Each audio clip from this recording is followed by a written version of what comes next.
السلام عليكم ورحمة الله تعالى وبركاته. بسم الله والحمد لله والصلاة والسلام على سيد المرسلين وعلى آله وصحبه أجمعين برضا الله أما بعد. If we abandon Palestine, we abandon our dignity. Yasar അറഫാത്തിന്റെ വാക്കുകളാണ്. 1897 സ്വിറ്റ്സർലാൻഡിലെ basal നഗരം ലോകമെമ്പാടുമുള്ള ജൂത നേതാക്കന്മാർ തിയഡർ ഹെർസലിന്റെ നേതൃത്വത്തിൽ സമ്മേളിക്കുകയുണ്ടായി. ഇതാണ് ആദ്യ സയനിസ്റ്റ് കോൺഗ്രസ് എന്നറിയപ്പെടുന്നത്. അവരുടെ മുഖ്യ ചർച്ച അവരുടെ രാഷ്ട്രത്തിന് ഒരു ദേശീയ വാസസ്ഥലം അത്യാവശ്യമാണ് എന്നുള്ളതായിരുന്നു. അത് ഫലസ്തീനായിരിക്കണമെന്നും അവർ പറഞ്ഞു. അവർ വാദിക്കുന്ന ആ നാട് ഒരിക്കലും അവരുടേതല്ലായിരുന്നു, മറിച്ച് കാലങ്ങളായി തലമുറകളായി ഫലസ്തീനികളുടെ നാടും വീടും മറ്റുമെല്ലാമായിരുന്നു. പക്ഷേ അന്ന് ബാസലിൽ വഞ്ചനകളുടെ വിത്തുകൾ പാകിക്കഴിഞ്ഞിരുന്നു. മാത്രമല്ല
അന്ന് ബാസലിൽ വഞ്ചനകളുടെ വിത്തുകൾ പാകിക്കഴിഞ്ഞിരുന്നു. മാത്രമല്ല അന്നത്തെ ഹെർസലിന്റെ ഡയറി കുറിപ്പ് അത് വളരെ പ്രധാനമാണ്. അഥവാ ഇന്ന് ബാസലിൽ ഞാനൊരു ജൂതരാഷ്ട്രം സ്ഥാപിച്ചു കഴിഞ്ഞു.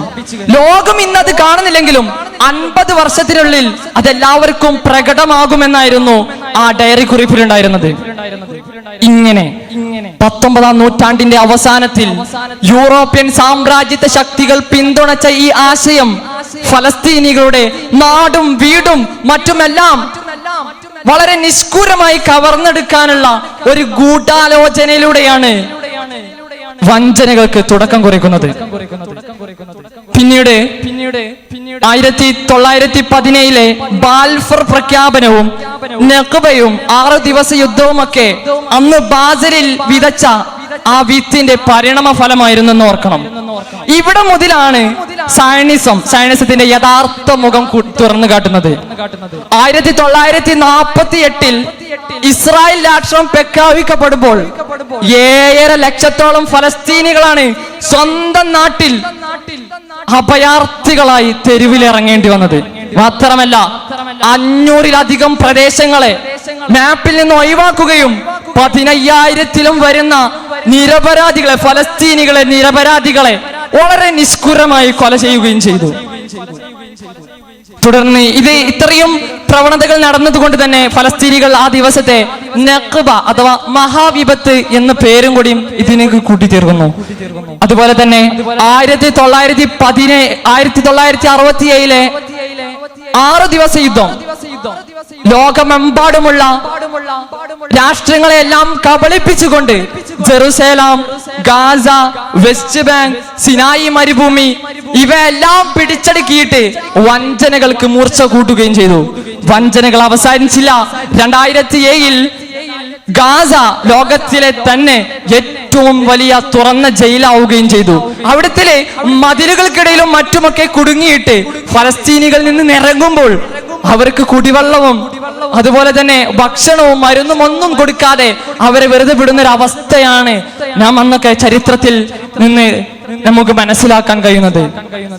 ഈ അടുത്ത കാലയളവിലേക്ക് പരിശോധിച്ച് നോക്കുകയാണെങ്കിൽ 2023 ഒക്ടോബറിന് ശേഷം മാത്രം 30,000-ൽ വരുന്ന ഫലസ്തീനികളാണ് കൊല്ലപ്പെടുന്നത്. അതിൽ ഏറ്റവും ഖേദകരം അതിൽ 70% കുട്ടികളും സ്ത്രീകളുമാണ് എന്നുള്ള ഒരു അവസ്ഥയാണ്.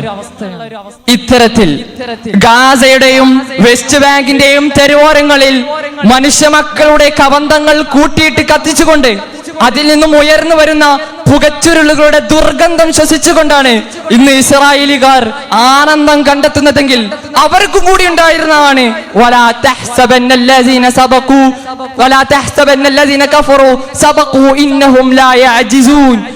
കാഫിർമാർ രക്ഷപ്പെടുമെന്ന് നീ ഒരിക്കലും കരുതണ്ട, അവർ ഒരിക്കലും അള്ളാഹുവിനെ പരാജയപ്പെടുത്തുകയില്ല എന്നുള്ള ആ ഒരു ഖുർആനിക സൂക്തം അത് ഇസ്രായേലിക്കാർക്കും കൂടിയുള്ളതാണ്. പ്രിയമുള്ളവരെ, ഇവിടത്തിലെ ഒരു ക്വസ്റ്റ്യൻ ആണ് ചോദിക്കാനുള്ളത്.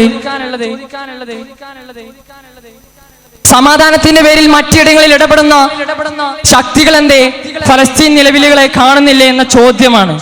ഏതായാലും സൈനിസത്തിന്റെ പുരാവർത്തം എടുത്ത് പരിശോധിച്ച് നോക്കുകയാണെങ്കിൽ ചരിത്രത്തിലുടനീളം വഞ്ചനയുടെ കലവറകളാണ്. നമുക്ക് തുരത്താം നമ്മുടേതായ ദുആകളുടെയും ഐക്യത്തോടെയും. അല്ലാഹു അൻസിറിൽ മുസ്ലിമീന ഫീ ഫിലസ്തീൻ വആഖിറു ദഅവാന അനിൽ ഹംദുലില്ലാഹി റബ്ബിൽ ആലമീൻ. അസ്സലാമു അലൈക്കും വറഹ്മത്തുള്ളാഹി തആല വബറകാതുഹു.